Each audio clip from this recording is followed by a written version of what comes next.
காங்கயம் தொகுதியில் ஜெயிக்கப் போவது யார்?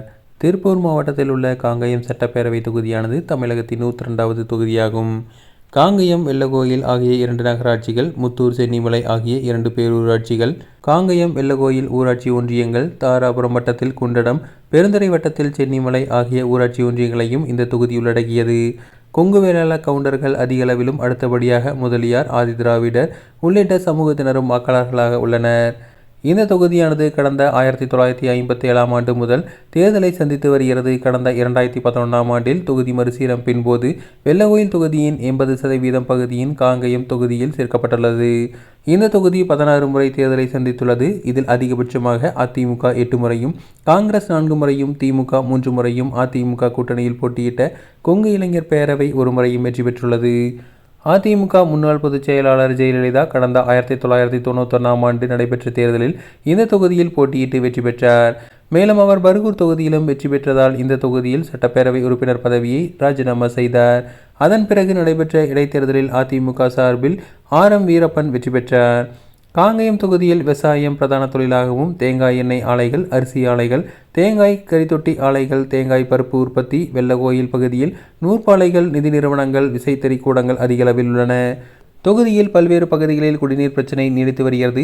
வெள்ளக்கோவிலை வட்டமாக தரம் உயர்த்த வேண்டும் என்ற கோரிக்கையும் 5 ஆண்டுகளாக நீடித்து வருகிறது. PAP தண்ணீர் கடைமடை பகுதியான வெள்ளகோயில் வரை சென்றடையாததால் விவசாயிகள் பாதிக்கப்பட்டு வருகின்றனர். தெருநாய்களை கட்டுப்படுத்த வேண்டும். தெருநாய்களை கடித்து இறக்கும் ஆடுகள், கோழி, கன்றுக்குட்டி உள்ளிட்ட கால்நடைகளுக்கு போதிய அளவு இழப்பீடு வழங்குவதில்லை என்ற குற்றச்சாட்டும் உள்ளது. காங்கயம் தொகுதியில் கடந்த 2021ஆம் ஆண்டு சட்டப்பேரவை தேர்தலில் திமுக சார்பில் போட்டியிட்ட அமைச்சர் மு. சாமிநாதன் 94,197 வாக்குகள் பெற்று வெற்றி பெற்றார்.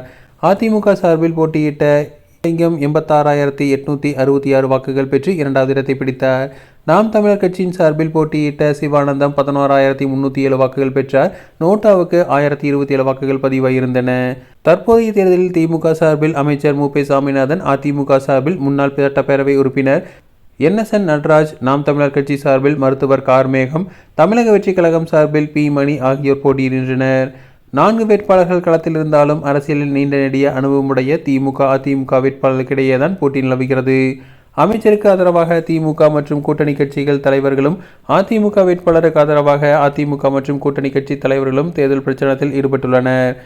இந்த தொகுதியில் ஆண் வாக்காளர்கள் 1,03,784 பேரும், பெண் வாக்காளர்கள் 1,12,849 பேரும், 3ஆம் பாலினத்தவர் 13 பேரும் மொத்தம் வாக்காளர்கள் 2,16,646 பேர் உள்ளனர்.